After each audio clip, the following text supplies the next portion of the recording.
بسم اللہ الرحمن الرحیم۔ تھمبنیل پہ آپ نے ایک خاتون کی پکچر دیکھی ہوگی۔ ان کے بارے میں نہ میں نام جانتی ہوں، نہ ان کا مذہب جانتی ہوں، نہ ان کا نسب جانتی ہوں، لیکن انہوں نے جو کہا ہے اس کو میں اچھے سے جانتی ہوں اور مجھے ان کو کیا جواب دینا ہے یہ بھی جانتی ہوں۔ ڈھونڈنے پر مجھے نہیں ملا کہ ان کا نام کیا ہے، تاکہ آپ لوگ اچھے سے سرچ کر کے معلوم کر سکیں کہ انہوں نے اپنی ویڈیو میں کیا کہا ہے۔ تو چونکہ وہ اپنی ایک ویڈیو میں ایک پیغام پہنچا رہی ہیں ہماری جنریشن کو، یوتھ کو، لوگوں کو، ان کا دماغ کہیں اور ڈائیورٹ کرنے کی کوشش ہے، تو ان کا چونکہ ایک چھوٹا سا بات ہے، میں بتا دیتی ہوں۔ انہوں نے یہ کہا کہ اللہ تعالیٰ اس پوری کائنات میں اربوں خربوں کی دنیا میں کیا اتنا ویلا بیٹھا ہے، نعوذ باللہ من ذالک۔ ویلا لفظ ہی اتنا برا مجھے لگا کہ جو شخص اپنے رب کی عزت نہیں کر سکتا وہ کیا ہی مذہب کی عزت کرے گا، ٹھیک ہے۔ پہلی بات تو یہ انہوں نے کہا کہ کیا اللہ پوری اربوں خربوں کی کائنات میں اتنا ویلا بیٹھا ہے کہ اگر میں نیل پینٹ لگاتی ہوں نماز کے دوران تو میری نماز قبول نہیں ہوگی، میرا ایک بال دکھ جائے گا تو میری نماز قبول نہیں ہوگی، نعوذ باللہ من ذالک۔ بہرحال تو انہوں نے یہ لفظ ادا کیے۔ میں ان کے سوال کا یہ جواب دینا چاہتی ہوں۔ پہلی بات تو یہ ہے کہ ہر مذہب کے رولز اور ریگولیشنز ہوتے ہیں، چاہے وہ ہمارا دین اسلام دین حق ہو، چاہے وہ ہندو کا مذہب ہو، چاہے وہ کرسچن کا مذہب ہو، چاہے وہ کوئی بھی مذہب ہو۔ ہر مذہب کے اپنے اپنے رولز ریگولیشنز ہوتی ہیں، ان کو وہ فالو کرتے ہیں، ٹھیک ہے۔ سب سے برحق، سب سے سچا دین اسلام ہے جس کو ہم فالو کرتے ہیں الحمدللہ۔ اس میں جو رولز اور ریگولیشنز ہیں کہ آپ نے یہ کر کے اللہ تعالیٰ کو پانا ہے۔ اللہ تعالیٰ نے دین اسلام کو سمجھنے کے لیے اپنا پیغمبر بھیجے، بہت سارے پیغمبر بھیجے، لیکن ہمارے آخری محمد صلی اللہ علیہ وآلہ وسلم ہمارے نبی، ان کو اللہ تعالیٰ نے بھیجا تاکہ وہ ہمیں اچھے سے رولز اور ریگولیشنز کو سمجھائیں اور ہم اس پر چلیں، اس کو فالو کر کے اللہ کو پائیں، اللہ کو راضی کریں، اللہ تعالیٰ کے حکم کو مانیں، رسول اللہ صلی اللہ علیہ وسلم کے حکم کو مانیں اور ہم جنت کو پائیں۔ جہنم پانے کی تو کسی کی بھی خواہش نہیں ہوگی نا، جنت پانے کی سب کو خواہش ہے، تو جنت ایسے نہیں مل جائے گی۔ رولز اور ریگولیشنز کو فالو کرنے پڑیں گے۔ اگر ہمارے رولز میں یہ ہے کہ نیل پینٹ لگا کر نماز پڑھنا جائز نہیں ہے، دیکھو ایسا نہیں ہے۔ اب آپ بولو کہ نیل پینٹ تو اس زمانے میں تھی نہیں، لیکن اس زمانے میں یہ پہلے ہی بتا دیا گیا ہے کہ اگر آپ کی فرض نماز کی جگہ، فرض جگہ، آپ کو پتہ ہونا چاہیے کہ وضو کے کتنے فرائض ہیں۔ فرائض کی جگہ کو اگر آپ نے تر نہ کیا، پانی سے گھیلا نہ کیا، فرائض میں، وضو کے فرائض میں ہاتھ دھونا فرض ہے۔ اگر آپ نے ہاتھ نہیں دھوئے، اگر آپ کے ہاتھ پراپر پانی سے گھیلے نہیں ہوئے تو آپ کا وضو نہیں ہوگا، آپ کا وضو نہیں ہوگا تو آپ کی نماز نہیں ہوگی، آپ کی نماز نہیں ہوگی تو آپ اللہ تعالیٰ کو راضی نہیں کرو گے، اللہ تعالیٰ کے حکم کو پورا نہیں کر پاؤ گے۔ بات سمجھ آ رہی ہے میری؟ تو اللہ تعالیٰ کے حکم کو پورا کرنے کے لیے، اللہ تعالیٰ کو راضی کرنے کے لیے پہلے سٹیپ بائی سٹیپ چلنا پڑے گا، رولز اور ریگولیشنز کو فالو کرنے پڑیں گے۔ نیل پینٹ ایسی چیز ہے کہ جس کے اندر پانی جا نہیں سکتا۔ آپ نے نیل پینٹ لگایا ہے، آپ نے اپنے ہاتھ دھوئے، لیکن وہ واٹر پروف ہوتا ہے تو اندر پانی جا نہیں سکتا۔ اگر آپ کے پاس کوئی ایسی نیل پینٹ ہے جو واٹر پروف ہے کہ اندر آپ کی جلد پہ پانی جا سکتا ہے تو آپ کا وضو ہو جائے گا۔ جیسے بات ہے، جلد پہ جب پانی لگ گیا، وہ آپ کا نیل پینٹ نہیں آتا لیکن اندر جلد پہ پانی چلا گیا ہے، نیل پینٹ کے اندر والی جو جلد ہے اس پہ پانی چلا گیا ہے تو آپ کا وضو ہو جائے گا۔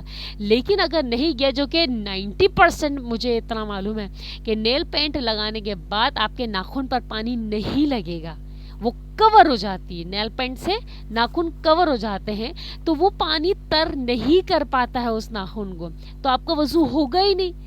جب آپ اللہ تعالیٰ نے جو مین عبادت ہمیں دی نماز، اگر وہ اس نماز کو ہی ادا نہیں کر پاؤ گے صحیح سے، پراپر طریقے سے، اور اپنی طرف سے من گھڑت چیزیں نکالو گے، جیسے قیامت کی نشانی ہے کہ جاہل عالم پیدا ہو جائیں گے، جاہل لٹریچر پیدا ہو جائیں گے، جس کی وجہ سے لوگ گمراہی میں مبتلا ہو جائیں گے۔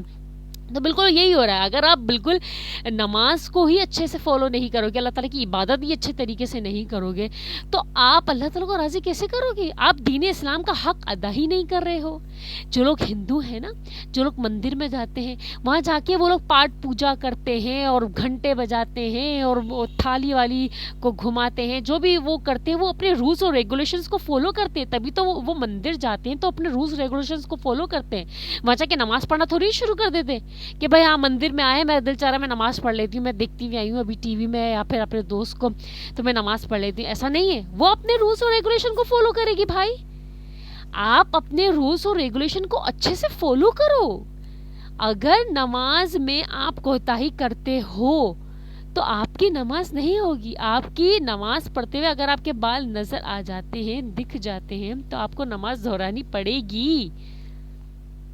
یہ بات یہ رول ہے, یہ رول ہے. آپ کو رول اور ریگولیشن کو فالو کرنا ہی پڑے گا. اب آپ کو میں ایک مثال دے دوں کہ بھائی اللہ تعالیٰ اس اربوں خربوں کی دنیا میں کہاں مجھے دیکھے گا. انہوں نے بولا کہ اللہ تعالیٰ اس اربوں خربوں کی دنیا میں کہاں مجھے دیکھے گا کہ میں نے نیل پینٹ لگایا ہے اور میری نماز نہیں ہوئی, کہ اللہ تعالیٰ اتنا ویلا بیٹھا کہ وہ مجھے دیکھے گا. ارے بھائی, اللہ تبارک و تعالی نے جب آپ کو پیدا کیا ہے تو مکمل کیا ہے, تو وہ مکمل آپ کو دیکھ رہا ہے. اگر آپ کے سر کے بالوں میں اربوں خربوں جو بال ہے نا, اس میں ایک بھی بال کوئی بیچ میں سے جو مرجھا جاتا ہے, جو 2 منہ کا بال ہو جاتا ہے, وہ ٹوٹ جاتا ہے نا, وہ یوں ہی نہیں ٹوٹتا, وہ اللہ کے حکم سے ٹوٹتا ہے. اللہ تعالیٰ کی آپ پر گہری نگاہ ہے, اللہ تعالیٰ کی آپ پر گہری نظر ہے, تبھی تو اللہ تعالیٰ کا حکم ہوا ہے اور آپ کا بال ٹوٹ کے گرا ہے. آپ کی جوانی جو پیچھے ہٹی ہے, ابھی آپ جو بیچ کی عمر کی ہو, نہ آپ ٹین ایج میں ہو نہ آپ بڑھاپے میں ہو, ابھی آپ جو ٹین ایج میں ہو وہ کیسی ہو گئی؟ ایسی ہو گئی, ہوا لگا پنکھ لگا آپ ایسی ہو گئی, یا پیچھے آپ کی کوئی مشین لگی اور آپ جو ہے نا بڑی عمر کی ہو گئی؟ نہیں, اللہ تعالیٰ کی آپ پہ بڑی گہری نگاہ ہے, تبھی تو آپ اتنی بڑی ہو گئی ہو, تبھی تو آپ کے چہرے کی جو آپ کے فیچرز ہیں وہ آپ کی ٹین ایج کو چھوڑ کر آگے بڑھ گئے ہیں.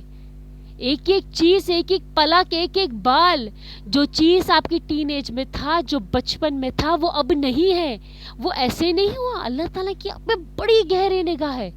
تبھی تو صرف آپ پر ہی نہیں, یہ جو انسان ہے نا, ہم لوگ جو انسان ہیں, ہم انسان کے علاوہ بھی اللہ تعالیٰ نے بے شمار ان گنت مخلوقات پیدا کی, ان گنت مخلوقات, پانی کے اندر, سمندر کے اندر ان گنت مخلوقات جن کے بارے میں ہم جانتے بھی نہیں اتنی پیدا کی. ہواؤں میں اللہ تعالیٰ نے اتنی مخلوقات پیدا کی, زمین پر اللہ تعالیٰ نے اتنی مخلوقات پیدا کی, ہم کو پتہ ہی نہیں ہے کہ کتنی مخلوقات پیدا کی.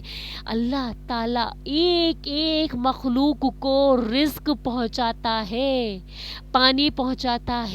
اللہ تعالیٰ کی اتنی گہری نگاہ ہے کہ ایک بڑے سے پتھر کے اندر اندر اندر جا کر گھس کر ایک چھوٹا سا باریک سا کیڑا ہے نا, وہ زندہ یوں ہی چل رہا ہے, یوں رینگ رہا ہے, وہ یوں ہی نہیں رینگ رہا, وہ یوں ہی نہیں رینگ رہا, اس کو رزق پہنچ رہا ہے, اس کے پیٹ میں غذا جا رہی ہے, وہ چھوٹے سے ہو کے بڑا سا کیڑا بن رہا ہے. کیسے بن رہا ہے؟ یہ اللہ تعالیٰ اس کو رزق پہنچا رہے. کیسے رزق پہنچا رہے؟ اس پتھر کے اندر, بجری یا مٹی کے اندر نہیں کہہ رہی میں, پتھر کے اندر کہہ رہی ہوں. آپ نیشنل جیوگرافک چینل کھول کے دیکھو ذرا, آپ کو پتہ چلے گا. آپ یوٹیوب پر سرچ کرو تو آپ کو پتہ چلے گا کہ اللہ تعالیٰ نے کہاں کہاں مخلوقات کو رکھا ہوا ہے اور کہاں کہاں اللہ تعالیٰ رزق پہنچاتا ہے. اللہ تعالیٰ تو گنہگاروں کافروں کو بھی رزق دے رہا ہے. آپ تو شاید مسلمان ہوگی, میرے خیال سے جب آپ اللہ تعالیٰ کا نام لے رہی ہو شاید مسلمان ہوگی, اگر آپ کو اتنی گہرائی کا پتہ ہے, نیل پالش تک کے بات کا پتہ ہے, یقیناً آپ مسلمان ہوگی. تو آپ یہ سوچو, جب اللہ تعالیٰ کافروں کو, مجرموں کو, مظلموں کو, اور اللہ تعالیٰ نافرمانوں کو, اللہ تعالیٰ زنا خوروں کو, شراب خوروں کو, اللہ تعالیٰ ان کو بھی رزق پہنچا رہا ہے, ان کا پیٹ بھر رہا ہے, پانی پہنچا کے ان کو سیراب کر رہا ہے. جب اللہ تعالیٰ کی ان ظالموں پہ نظر ہے تو اللہ تعالیٰ کی آپ پر نظر نہیں ہوگی؟ کیسے مان سکتی ہو آپ یار؟ اللہ تعالیٰ کی طرف آپ یہ غلط گمان کر بھی کیسے سکتے ہو؟ اللہ کی طرف آپ نے یہ غلط گمان کیا ہے, یہ ظلم کیا ہے آپ نے, یہ بہت بڑا ظلم کیا آپ نے. اللہ تعالیٰ کی طرف آپ نے ایک جھوٹا بہتان باندھا ہے کہ اللہ تعالیٰ مجھے کہاں دیکھیں گے. ارے بھائی, اللہ تعالیٰ سے مجھے دیکھ رہا ہے، اگر آپ یہ سوچ لیں نا تو جسم کانپ جائے گا، اور آپ کی جو یہ جو آپ کے جسم میں جو کھڑے ہوئے ہو نا، یہ سے تھر تھر کانپنے لگے گا، پسینے چھوٹ جائیں گے۔ سورہ رحمان آپ پڑھو، آپ کا پتہ لگ جائے گا۔ سورہ رحمان کی بہت ساری پیاری آیتوں میں سے ایک میں نے بہت پیاری آیت نکالی ہے، مجھے اتنی پسند آئی، میں نے سوچا کہ میں اس ویڈیو میں بتاؤں گی۔ اللہ تعالیٰ ارشاد فرماتے ہیں مرج البحرین یلتقیان بینہما برزخ لا یبغیان فبأی آلاء ربکما تکذبان۔ اور اس کا ترجمہ میں آپ کو بتاتی ہوں کہ اسی نے دو دریاؤں کو ملایا کہ باہم ملے ہوئے ہیں، اور ان دونوں کے درمیان ایک حجاب ہے کہ دونوں بڑھ نہیں سکتے۔ سو اے جنو انس، تم اپنے رب کی کون کون سی نعمتوں کے منکر ہو جاؤ گے۔ ان دونوں سے موتی اور مونگا برآمد ہوتا ہے۔ آپ کو اس آیت کا مطلب سمجھ میں آیا؟ آپ کو وہ سمندر یاد آیا جو کھارا اور میٹھا پانی دونوں باہم ملے ہوئے ہیں، لیکن ان میں ایک حجاب ہے؟ وہ حجاب کیا ہے؟ وہ اللہ کی قدرت ہے۔ وہ حجاب کیا ہے؟ وہ اللہ تعالیٰ کی نظر ہے۔ اللہ تعالیٰ نے ایسا حجاب، ایسا نظر اللہ تعالیٰ نے اپنی قائم کر دی ہے کہ اللہ تعالیٰ کی 24 گھنٹے اس پر نظر ہے۔ اس اربوں خربوں کی کائنات میں اللہ تعالیٰ کی اس پر بھی نظر ہے کہ وہ باہم ملے ہوئے ہیں، لیکن آپس میں مل نہیں سکتے، ایک دوسرے میں خلط ملط نہیں ہو سکتے۔ بات سمجھ آ رہی میں؟ اللہ اور اے فبأی آلاء ربکما تکذبان، اور اے جنو انس، تم اپنی رب کی کون کون سی نعمتوں کے منکر ہو جاؤ گے۔ یہ صرف اور صرف بتانے کا میرا مقصد، اس ٹاپک پہ تو میں بہت لمبی بات کر سکتی ہوں، بہت ساری مثالیں بتا سکتی ہوں، لیکن میرا صرف اور صرف مدعا یہ تھا کہ جو لوگ ان کو ٹین ایج لوگ دیکھ کے جو ہاں بول رہے ہیں نا، یار یہ بات صحیح بول رہی ہے یار، ٹھیک ہے اگر میں کوئی چوری کر لیتی چھپ کے اندھیرے میں کال کوٹری میں جا کے، کسی کو کیا، اللہ تعالیٰ کو کیا پتہ چلے گا اس اربوں خربوں کی دنیا میں؟ یہ لفظ فٹ ہو جائے گا انسانوں کے دماغوں میں۔ جو ٹین ایج ابھی پنپ رہے نا، جو یہ ویڈیو ان کے سامنے سے گزرے گی تو پتہ ہے انسان کیا ہوتا ہے، اپنے مطلب کی بات کو فوراً پک کر لیتا ہے کہ اگر کوئی گناہ کر لیا ہے، کوئی ظلم کر لیا ہے تو اپنی بات کو پک کر لے گا، اپنے مطلب کی بات کو، کہ ہاں یار اس عورت نے ایسا کہا تھا کہ اس اربوں خربوں کی دنیا میں اللہ تعالیٰ مجھے کہاں نوٹس کریں گے۔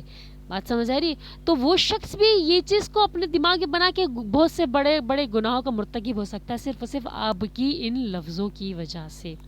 اللہ تعالیٰ مجھے بھی معاف فرمائے، اللہ تعالیٰ آپ کو بھی معاف فرمائے، اللہ تعالیٰ مجھے بھی ہدایت دے، اللہ تعالیٰ آپ کو بھی ہدایت دے اور ہمیں صراط مستقیم پر قائم رکھے۔